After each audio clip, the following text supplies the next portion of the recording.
ఇక లాల్ దర్వాజా వద్ద అయితే అమ్మవారిని దర్శించుకునేందుకు భక్తులైతే ఉదయం నుంచే వస్తూ ఉన్నారు. అలాగే బోనాల సందర్భంగా బోనాలను ఎత్తుకుని కూడా ఊరు వాడ అంతా మహిళలంతా కూడా ఒక్కసారిగా తరలి వచ్చి అమ్మవారిని దర్శించుకున్న సందర్భం అయితే లాల్ దర్వాజా వద్ద నెలకొంది. ఇక దీనికి సంబంధించిన కంప్లీట్ డీటెయిల్స్ మా ప్రతినిధి రానా అందిస్తారు. రానా,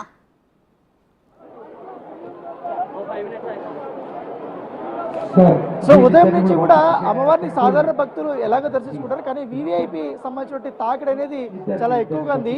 ఎందుకంటే ప్రతి సంవత్సరం వివిఐపీలు వచ్చేటప్పుడు వారికి ప్రత్యేకమైనటువంటి ఏర్పాట్లు చేస్తున్నారు. ముఖ్యంగా వారికి సంబంధించిన భద్రత అనేది చాలా ఇంపార్టెంట్. ఎందుకంటే ఓల్డ్ సిటీ లాంటి ప్రాంతంలో వాళ్ళకి అందరికీ కూడా భద్రత కల్పించడం అనేది చాలా ఇంపార్టెంట్ గా ఉంటున్న పరిస్థితి ఏర్పడుతుంది. ప్రస్తుతం మనతో పాటు మాట్లాడడానికి ఆలయ కమిటీకి సంబంధించిన మెంబర్స్ ఉన్నారు.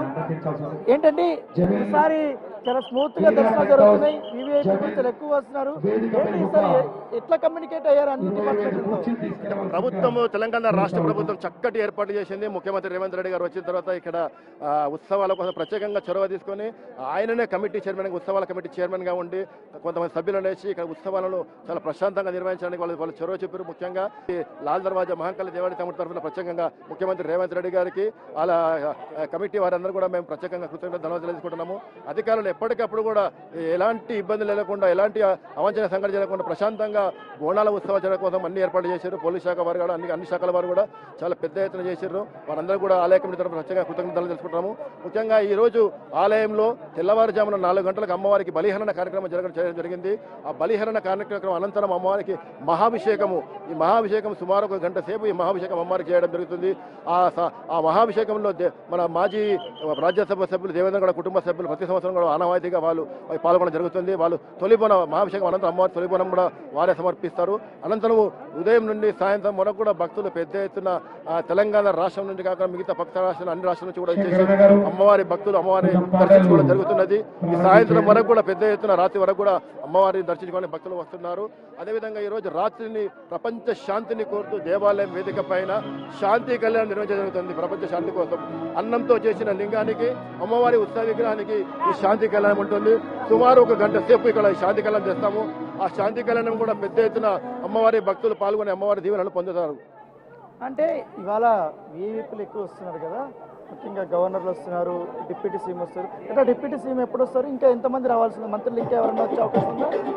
కొద్దిసేపట్లోనే తెలంగాణ రాష్ట్ర ప్రభుత్వం తరఫున మన డిప్యూటీ సీఎం గారు బట్టి విక్రమార్క గారు, వారి సత్యమణి నందిని మల్లు గారు అమ్మవారికి తెలంగాణ రాష్ట్ర ప్రభుత్వం తరఫున పట్టు వస్త్రాలు సమర్పిస్తారు. వారితో పాటు హైదరాబాద్ జిల్లా ఇన్ఛార్జ్ మినిస్టర్, అదే బీసీ సంక్షేమ శాఖ మంత్రి పొన్నం ప్రభాకర్ కూడా విచ్చేస్తున్నారు. అదేవిధంగా రాజ్యసభ సభ్యులు అనిల్ కుమార్ యాదవ్ గారు కూడా వారితో పాటు విచ్చేస్తున్నారు. కొద్దిసేపట్లోనే విచ్చేసి వాళ్ళు ప్రభుత్వం తరఫున అమ్మవారికి పట్టు వస్త్రాలు సమర్పిస్తారు.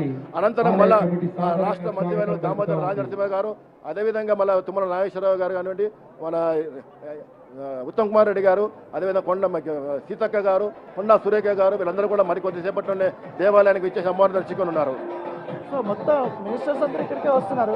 ఎట్లా వీళ్ళు సాధారణ భక్తులకి ఎట్లా క్యూ లైన్లో ఉన్న వాళ్ళకి అందరికీ ఏమైనా ఏర్పాటు చేశారా? వాటర్ ప్యాకెట్స్ కానీ అట్లాంటివి ఏమైనా తీసుకుని వచ్చారా?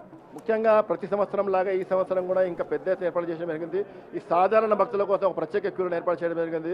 అదేవిధంగా పాసులు జారీ చేసినప్పుడు పోలీస్ శాఖ వారు పాసులు జారీ చేశారు. ఆ పాసుల వారి కోసం ప్రత్యేక క్యూ లైన్ ఏర్పాటు జరిగింది. అదేవిధంగా బోనాలు తీసుకొచ్చే మహిళల కోసం కూడా ఒక ప్రత్యేక క్యూ లైన్ ప్రతి సంవత్సరం ఏర్పాటు చేస్తాం. ఈసారి కూడా బోనాలు తీసుకొచ్చే మహిళల కోసం ప్రత్యేక క్యూ లైన్ ఏర్పాటు చేయడం జరిగింది. వారితో పాటు విఐపీలు వచ్చే వరకు కూడా వాళ్ళు కూడా ఈజీగా మూవ్మెంట్ ఉండే విధంగా ఒక లైన్ ఏర్పాటు చేయడం ముందు నుంచి దేవాలయం ముందు నుంచి కూడా వారికి కూడా చాలా సాఫీగా అందరూ వచ్చి అమ్మవారు దర్శించుకునే సాఫీగా వెళ్ళిపోతారు. ఉదయం నుంచి కూడా ఇప్పటివరకు కూడా ఎలాంటి ఇబ్బంది లేకుండా ఎలాంటి అందరూ కూడా అమ్మవారి దర్శనం చేసుకుంటున్నారు ఈరోజు. సో వివిఐపీ మూమెంట్ చాలా ఎక్కువగా ఉంది. మరి కాసేపట్లో డిప్యూటీ సీఎం కూడా రాబోతున్నారు, ఇతర మంత్రివర్యులు కూడా వారు రాబోతున్నారు. వారి కోసం ఇప్పటికే మనం విజువల్లో చూస్తున్నాం. ఈ సెక్యూరిటీ అంతా కూడా వారి కోసము కేవలం ఇప్పుడున్నటువంటి ఈ ప్లేస్, ఈ దారి ఏదైతే ఉందో కొంతమంది మాత్రమే ఇక్కడ అలౌ చేస్తున్నారు. మిగతా వాళ్ళందరినీ కూడా మొత్తం క్యూ లైన్లో రమ్మనేసి కూడా వాళ్ళకి చాలా క్లియర్ కట్గా చెప్పారు. ఎందుకంటే వారు ఇబ్బంది పడద్దు, అలాగే వివిఐపీ ఉన్నప్పుడు ఆటోమేటిక్గా కొంచెం ప్రోటోకాల్స్ ఉంటాయి కాబట్టి ఆ సమయంలో ఎవరు అనుమతించరు. ఈ నేపథ్యంలో అక్కడ సజావుగా అమ్మవారిని దర్శించుకోవడానికి వస్తారు కాబట్టి ఆ ఏర్పాట్లన్నీ కూడా వారు దర్శించుకోవచ్చు. వీఐపీలు వచ్చినప్పుడు కూడా వారు ఇంకో మార్గం నుంచి కూడా వారు దర్శించుకోవడానికి ప్రత్యేకమైనటువంటి ఏర్పాటు అనేది చేయడం జరిగింది. ఉదయం నుంచి కూడా డీసీపీ ఇక్కడ మెహ్రా వచ్చి పూర్తిగా బందోబస్తు అంతా కూడా ఆమె పర్యవేక్షిస్తున్నారు. ఏసీపీలు కూడా ఇక్కడే ఉన్నారు. దాంతోపాటు కేంద్ర మంత్రి వర్యులు కూడా రాబోతున్నారు కాబట్టి వారిని దృష్టిలో పెట్టుకుని వారికి కూడా పూర్తి స్థాయిలో ఈ భద్రత అనేది ఏర్పాటు చేసినటువంటి నేపథ్యం కాబట్టి దాంతోపాటు ఈ తెలంగాణ ప్రభుత్వం నుంచి కూడా 108ను కూడా ఇక్కడ 3 చోట్ల కూడా అంటే లాల్ దర్వాజా అమ్మవారికి వచ్చేటువంటి ప్లేసెస్ అన్ని కూడా ఇలాంటి 108లు కూడా అక్కడ ఏర్పాటు చేశారు. దాంతోపాటు అక్కడక్కడ ఫైర్ ఇంజిన్లు కూడా ఏర్పాటు చేశారు. ఎక్కడైనా ఎవరికైనా ఇబ్బందికరమైన పరిస్థితులు ఉన్నప్పుడు వెంటనే వారిని హాస్పిటల్ తీసుకోవడానికి అలాగే ప్రాథమిక శస్త్రచికిత్స చేయడానికి కూడా వాళ్ళకి ఇబ్బందులు లేకుండా కూడా వాళ్ళు ఇలాంటి అంబులెన్స్లు కూడా తీసుకొచ్చారు. అపోలో హాస్పిటల్స్ కానీ అలాగే తెలంగాణ ప్రభుత్వం నుంచి కూడా వచ్చినటువంటి అంబులెన్స్లు కానీ ఇవన్నీ కూడా వారు ఏర్పాటు చేసుకున్నటువంటి పరిస్థితి కనపడుతుంది. ఎందుకంటే గత ఏడాది కంటే ఈ ఏడాది అనేది కాస్త ఏర్పాటు అనేది చాలా స్పష్టంగా కనపడుతుంది, చాలా నీట్గా కనపడుతుంది. ఎందుకంటే అమ్మవారి ప్రాంగణము ఆ వీధులంతా కూడా వారు చాలా నీట్గా కూడా వాళ్ళు ఏర్పాటు చేసే బ్యారికేడ్లు ఏర్పాటు చేయడం కానీ వాళ్ళు ఎవరు కూడా ఒకవేళ ఎండ వచ్చినా వాన వచ్చినా తడిచిపోకుండా పైన వారికి మ్యాట్లు కూడా తయారు చేసినటువంటి పరిస్థితి అయితే కనపడుతుంది. దాంతోపాటు మెడికల్ క్యాంపులు అనేది మనం విజువల్లో చూస్తున్నాం. మెడికల్ క్యాంపులు కూడా వారు ఏర్పాటు చేశారు. ఎందుకంటే మనం మహంకాళి అమ్మవారి టెంపుల్ దగ్గర చూసాం మనము సికింద్రాబాద్లో చాలామంది భక్తుల రద్దీ ఎక్కువైపోతే ఆ క్యూ లైన్లో ఉన్నప్పుడు సొమ్మసి వెళ్ళిపోవడం కానీ చిన్నారులు ఉన్నప్పుడు వృద్ధులు ఉన్నప్పుడు కూడా చాలా ఇబ్బందులు పడ్డారు వాళ్ళందరూ. సో దాన్ని దృష్టిలో పెట్టుకొని వారికి మెడికల్ క్యాంపు అలాగే వాటర్ ప్యాకెట్స్ ఆల్రెడీ గవర్నమెంట్ ఇవన్నీ కూడా ఏర్పాటు చేసింది.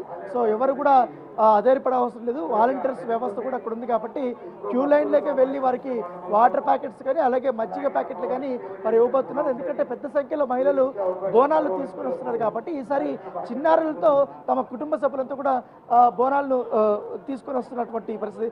ఏంటి ఎంతమంది వచ్చారు? ఏ డిపార్ట్మెంట్ అండి ఈ వాటర్ అంతా? Hyderabad metropolitan water supply and sewerage board నుండి ఎన్ని ప్యాకెట్స్ తీసుకొని వచ్చారు? ఇంకేమైనా ఏర్పాట్లు చేశారా? ప్రస్తుతం 1,00,000 ఎస్టిమేషన్ చేశాము. ఇంకా ఎంత అవసరం ఉన్నా కూడా తెప్పిస్తాం మేము. అప్పటికే 1,00,000 అయిపోయిందా? 1,00,000 ఎస్టిమేషన్ చేసి తెచ్చిపెట్టాము. అవసరమైతే ఇంకా అదనంగా కూడా తేవడానికి రెడీగా ఉన్నాం. ఎన్ని చోట్ల పెట్టారు మొత్తం ఈ ఏరియా? ప్రతి టెంపుల్ దగ్గరే ఉన్నాయండి ఇవి. ఇక్కడ లాల్ దర్వాజాలో పెట్టాము. ఇక్కడ ఉప్పు కూడా చుట్టుపక్కల ఉన్న టెంపుల్స్ పెట్టాము. అన్ని టెంపుల్లో పెట్టాము. ఎంతమంది సిబ్బంది వచ్చారు ఈ వాటర్ సప్లై చేయడానికి? ప్రజెంట్ మా వాటర్ వర్క్స్ సిబ్బంది మొత్తం ఆన్ డ్యూటీలోనే ఉన్నామండి. అదనంగా కూడా కొంత రిక్రూట్ చేసుకొని స్పెషల్గా ఎంగేజ్ చేసుకొని వాళ్ళు కూడా డ్యూటీలోనే ఉన్నారండి. ఈవెన్ క్యూ లైన్లో కూడా ఇవ్వడానికి సరఫరా చేయడానికి ట్రైన్లో కూడా వెళ్ళి అందిస్తున్నాం. అక్కడే క్యూ లైన్లోనే అందిస్తున్నాం. ఎందుకంటే గవర్నమెంట్ ఎంప్లాయీస్ అందరూ కూడా ఈ వాటర్ సప్లై సంబంధించినటువంటి డిపార్ట్మెంట్ అంతా కూడా వాళ్ళందరూ డ్యూటీలు ఇక్కడే ఉన్నారు. సో దాదాపు ఇక్కడ మహంకాళి అమ్మవారి టెంపుల్ లాల్ దర్వాజా సంబంధించి 1,00,000 వాటర్ ప్యాకెట్స్ని పంపిణీ జరుగుతుందనేసి వాళ్ళు ఎక్స్ప్లెనేషన్ చేస్తారు. దాని వరకు మేము ఆల్మోస్ట్ రీచ్ అవుతామనేసి కూడా వాళ్ళు చెప్తున్నారు. ఇక్కడ ఈ మెడికల్ డిపార్ట్మెంట్ కూడా వీళ్ళు ఉన్నారు. సో ఆల్రెడీ దానికి సంబంధించిన అన్ని మెడిసిన్స్ కానీ అవన్నీ కూడా ఏర్పాటు చేసుకున్నాం. ఏంటి ఇక్కడ గవర్నమెంట్ అయినా ఇది కూడా మొత్తం గవర్నమెంట్ అనేది ఏ హాస్పిటల్ నుంచి అండి? హాస్పిటల్ కాదండి, అంటే మొత్తం డిస్ట్రిక్ట్ డిఎంహెచ్ఓ సార్తో ఆర్డర్ కాబట్టి మనం ఇట్లా పెట్టినాము. According DMHO sir we are conducting the medical health camp here the Lal Darwaza temple.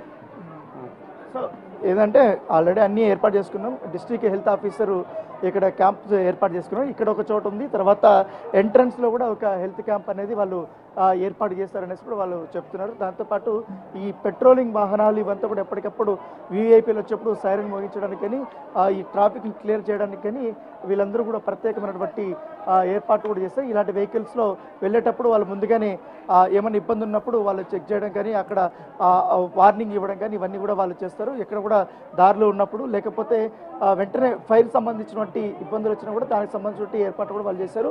వీళ్ళు బైక్లోనే వెళ్ళిపోవచ్చు. ఫైర్ ఇంజిన్ వచ్చినంత వరకు కూడా పెద్దగా ఎదురు చూడాల్సినటువంటి అవసరం కూడా లేనటువంటి సిచ్యువేషన్. సో చాలామంది ఇంకా వస్తూనే ఉన్నారు. దాంతోపాటు ఈ ఆలయ కమిటీ ప్రత్యేకంగా కూడా ఏర్పాట్లు చేసినటువంటి నేపథ్యంలో ఎప్పటికప్పుడు జిహెచ్ఎంసీకి సంబంధించినటువంటి వారు కూడా ఈ చెత్తా చెదరం పేరుకోకుండా ఇది చేస్తున్నారు. సో ఆలయ కమిటీకి సంబంధించి ఎక్స్ చైర్మన్ గారు మనతో పాటు ఉన్నారు, లాల్దర్ బజార్. ఏంటి సార్, లాస్ట్ ఇయర్కి ఈ ఇయర్కి ఏంటి ఏర్పాట్లు చాలా బాగున్నాయి, చాలా స్మూత్ గా దర్శనాలు జరుగుతున్నాయి, ఎట్లా కమ్యూనికేట్ అవుతున్నారు? చాలా జాగ్రత్తగా ఏర్పాట్లు చేయడం జరిగింది. మరీ ముఖ్యంగా ఏదైతే క్యూ లైన్లు ఉన్నాయో ఇంతకుముందు వేరు రకాలు ఉన్నాయి, ఇప్పుడు బోనాలకు సపరేట్ క్యూ లైన్ ఏర్పాటు చేసాం, మగవాళ్ళకు సాధారణ భక్తులకు వేరే క్యూ లైన్ ఏర్పాటు చేసాం, అటుపక్కన కూడా 2 క్యూ లైన్లు ఏర్పాటు జరిగింది. మరి ఈస్ట్ సైడ్ ఏదైతే ఉందో అక్కడ 2 క్యూ లైన్లు ఏర్పాటు చేసాం. ఏదైతే బోనాల నుంచి ఎత్తుకొని అమ్మవారికి బోనం సమర్పించడానికి వచ్చేటటువంటి ప్రతి భక్తునికి కూడా ఈ యొక్క కార్యక్రమంలో అమ్మవారి దర్శనానికి అన్ని ఏర్పాట్లు చేయడం జరిగింది. మరి ముఖ్యంగా అన్ని శాఖల వారు ఏదైతే ఉందో గత వారం రోజులుగా ఏర్పాట్లకు అన్ని కనుక్కుంటూ ప్రతి విషయాన్ని కూడా సమగ్రంగా చర్చిస్తున్నారు. ఓకే, సో వారు నిజంగా చెప్తున్నట్టు, ఎందుకంటే గత సంవత్సరం నేను చూశాను కేవలం ఈ యొక్క క్యూ లైన్ మాత్రమే ఉంది, చాలా చిన్నగా ఉండి, ఎందుకంటే వేలాది మంది భక్తులు వచ్చినప్పుడు చాలా ఇబ్బందులు పడ్డారు వాళ్ళందరూ కూడా, ముఖ్యంగా బోనం ఎత్తుకొని వచ్చినటువంటి మహిళలంతా కూడా చాలా ఇబ్బంది పడతారు. ఈసారి 2 క్యూ లైన్లు ఏర్పాటు చేయడం వల్ల బోనం వెళ్ళే వాళ్ళకందరికీ వాళ్ళు ఫ్రీగా వారు వెళ్తున్నారు, మిగతా వాళ్ళకి మాత్రం ఇంకో క్యూ లైన్లో ఉంటారు, వారు కూడా దర్శనానికి వారందరూ కూడా వెళ్తున్నారు. కొత్త కుటుంబ సభ్యులందరూ కూడా ఇక్కడికి వారు అమ్మవారిని దర్శించుకోవడానికి వస్తున్నటువంటి పరిస్థితి ఏర్పడితే చిన్నారులు కానీ వీళ్ళు కానీ మహిళలు కానీ వీళ్ళంతా కూడా. అమ్మ ఏంటి, ఎక్కడి నుంచి వస్తున్నారమ్మా? మాది తెలంగాణ, కానీ ఇక్కడికి మా అబ్బాయి వాళ్ళు ఉన్నారు. ఏంటి ఈసారి మీరు బోనం ఎత్తారు, మీకు సపరేట్ లైన్లు పెట్టారు, ఈసారి బాగానే ఉందా? ఏర్పాట్లు ఎట్లున్నాయమ్మా? బాగానే ఉన్నాయి. వాళ్ళు కూడా చాలా ఆనందంగా చెప్తున్నారు ఈసారి. ఏంటి సార్, ఎవ్రీ ఇయర్ వస్తారంటారా? ప్రతి సంవత్సరం వస్తాం సార్ ఇక్కడికి జాతర. పిల్లలు ఇక్కడే, అబ్బాయిలు ఇక్కడే ఉంటారు. బాగా ఏర్పాటు చేశారు, బాగా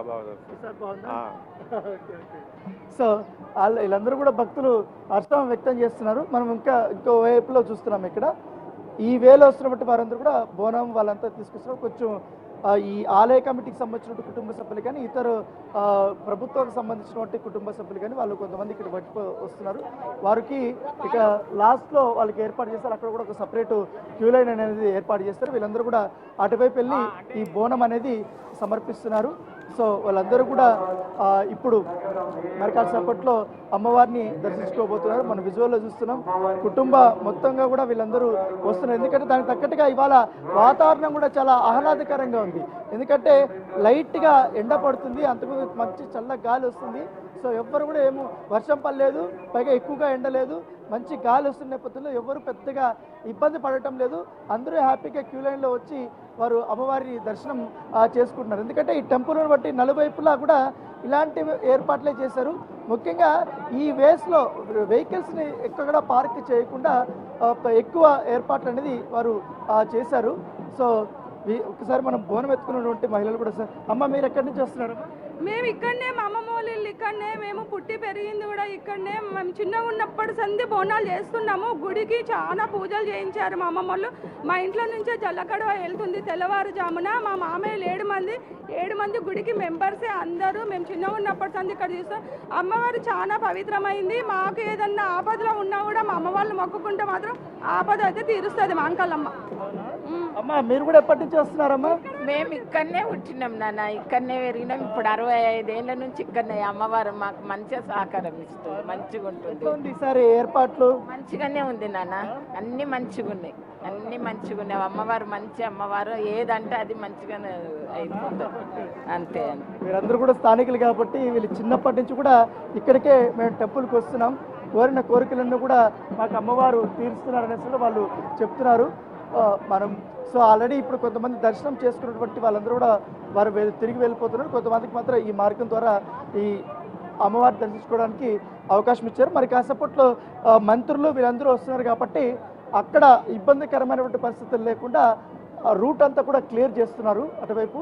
మరోవైపు ఏదైతే మీడియా పాయింట్ కానీ అలాగే ఆలయ కమిటీ ఏర్పాటు చేసినటువంటి స్టేజ్ దగ్గర ఏదైతుందో ఆ స్టేజ్ దగ్గర కాస్త జనాలు ఎక్కువగా ఉండడంతో పోలీస్ శాఖ వారు వచ్చి వారంతా క్లియర్ చేస్తున్నారు. ఎందుకంటే మంత్రులు వచ్చినప్పుడు కానీ ఇతరులు వచ్చినప్పుడు అక్కడ ఎక్కువగా జనాభా గుమికూడడం వల్ల సాధారణ ప్రజలు కానీ లేకపోతే బోనం ఎత్తుకొని వచ్చినటువంటి ప్రజలు ఎవరైతే ఉన్నారో లేడీస్ వాళ్ళు ఇబ్బంది పడుతున్నారు, వాళ్ళని తోసేస్తున్నారు అనే ఉద్దేశంతో ఇక్కడంతా ఇప్పుడు వాళ్ళు క్లియర్ చేసి వారికి ప్రత్యేకంగా మరొక క్యూ లైన్ని అక్కడ ఏర్పాటు చేసినటువంటి సందర్భం అయితే మనం చాలా క్లియర్గా చేస్తున్నాం. సో ఇప్పుడిప్పుడే ఇంకా భక్తుల రద్దీ అనేది ఇంకా పెరుగుతూనే ఉంది. ఇప్పటికే చాలా మంది వేలాది మంది కూడా దర్శించుకున్నారు కాబట్టి వాళ్ళు వెళ్తున్నారు. దాంతోపాటు దీనికి సంబంధించి ర్యాపిడ్ యాక్షన్ ఫోర్స్ కూడా ఇప్పుడు దిగింది. ప్రత్యేకంగా ఓల్డ్ సిటీ అంటే కూడా చెప్పాల్సిన అవసరం లేదు. ప్రత్యేకమైనటువంటి వాళ్ళ బందోబస్తు అంతా కూడా వారు ఏర్పాటు చేసినటువంటి రైట్. Thank you Rana.